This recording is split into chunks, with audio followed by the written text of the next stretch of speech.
for week number 6 of high school football on 1150 WIMA. This week our game features Elida and St. Mary's. And over on our sister station, 107.5 WZRX, you can listen to Wapakoneta and Bath. And of course, Wapak, the Cupie Cups this week. So you Redskins fans driving through Lima, make sure you hit up the Cupie and get you a Wapak Cup. And I'm joined now by Mike Miller and Jason Aldrich. And guys, here we go to the second half of the season. And of course, last week the big showdown game was Wapakoneta and Elida. And Mike had the call on 107.5 WZRX. Wapak with 2 fourth-quarter touchdowns to pull out the 36-33 win. And I think, by all accounts, that maybe Wapak wore Elida down a little bit. And to that degree, the resurgence of summer was not necessarily kind to Elida. Might have helped the Wapakoneta a little bit. Yeah, I think it did. I think to a little bit, the Elida big guys heading into the game, I know Wapakoneta was a little bit concerned about just how big Elida is on the lines, but it was unusually warm and humid last Friday night, and there's a suspicion that into the second half that maybe the heat did take its toll just a little bit on Elida. I mean, they came ready to play and put on a magnificent performance, and as the final score indicated, they lost 36-33. But Wapakoneta has some real battery ram running backs with size and speed and flexibility. Rob Gerstner, Evan Keck, and then they got a couple of speed guys who are track guys. And if you can mix those properly with your play calling, you can have an effect. And Wapakoneta, I mean, it's 90% pass. So it might even be a little higher than that. And, yeah, simply put, I think Elida wore down. Will that be a factor tonight with very different weather conditions on the natural grass? Remains to be seen. And we'll see how it goes tonight at St. Mary's. Meanwhile, Wapakoneta is at Bath, and really they should steamroll the Wildcats. But as you know, we've got to avoid a letdown. And for Wapakoneta, after opening the season with 2 losses, I get a feeling letdown is not going to be a problem. No, they took it personal, the 2 losses to open the year. Certainly Bellefontaine, a very good team and an excellent game. And then the week 2, the game at Van Wert, where Wapakoneta just completely dominated the second half on, or all of the second half, couldn't finish. Turnovers was their bugaboo. I would say on paper, Wapakoneta is the best 3-2 team around. The big key tonight is, can Bath slow that physical freight train of Wapak and their running backs? And they haven't shown that sort of ability so far. Also tonight, the Western Buckeye League, Shawnee at Ottawa Glandorf. Indians at 3-2 after a nice win last week over Van Wert. Shawnee is certainly a team that can put points on the board if you let them get going. We'll see how they get it done tonight at OG, a team that's uncharacteristically 1-4. But OG last week nearly upset Salina, holding them to 14 points in Salina. So OG appears to be getting their defense in line, at least, heading into the second half of the season. Speaking of Salina, they, along with Elida and Wapakoneta, sitting a game behind St. Mary's in the standings. Salina should win tonight, hosting Defiance. And the other WBL game is Kenton at Van Wert. Yeah, the setup is on a little bit. Your game tonight on IMA is the big game, of course, in the league. The setup for next week is Salina at Wapakoneta. That will be a big matchup as well. You can hear all the Wapak games on 107.5 WZRX, our sister station, and all of those games and our games, of course, through the iHeartRadio app.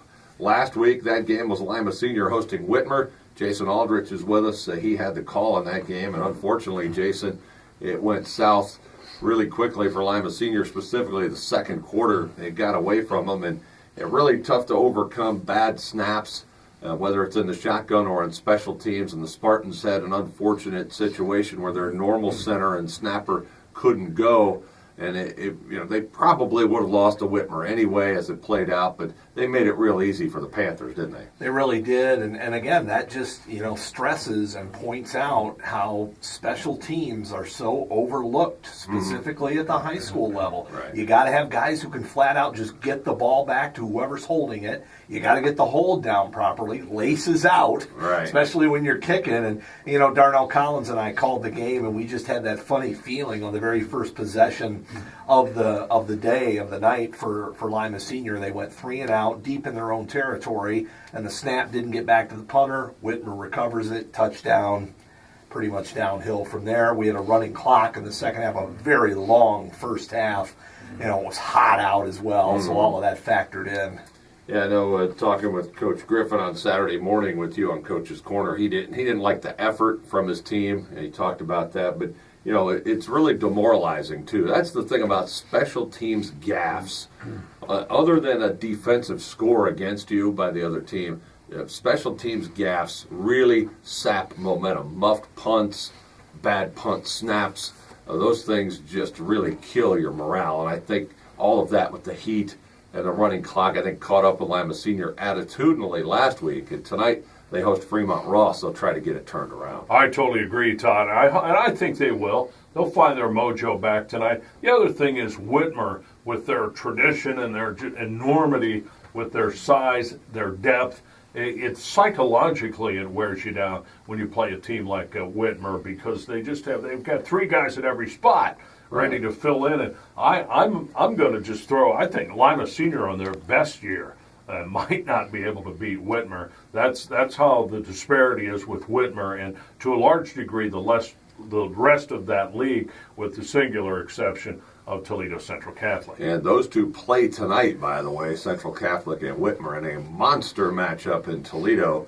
And the winner of that game will almost certainly be your league champion. That is seismic. Where's that baby at? That is at Central Catholic tonight. Well, they've got a beautiful new stadium. Yes, they do. That'll be a big one in the track tonight. Also in the track, Findlay at Clay, and St. Francis will host St. John's. Speaking of St. Francis, we'll have them at Lima Senior next week here on WIMA. Big one in the NWC tonight is Spencerville at Crestview. We'll hear from both of those coaches coming up in a little bit.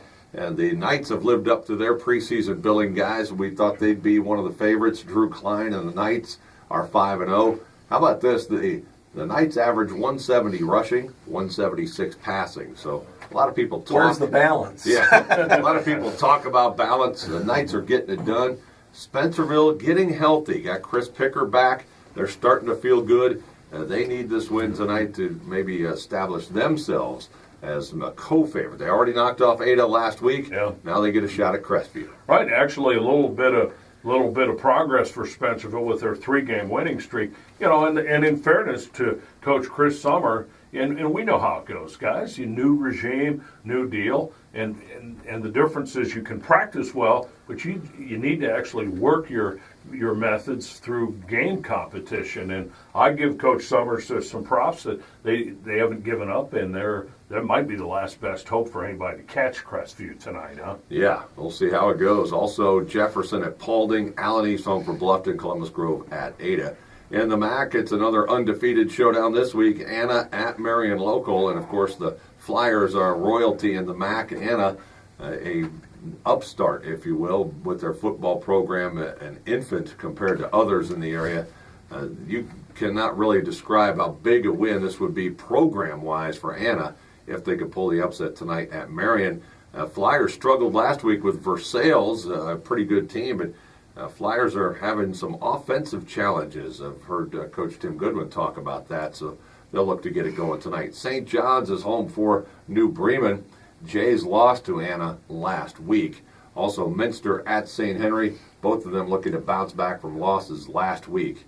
Versailles visits Fort Recovery and Coldwater at Parkway.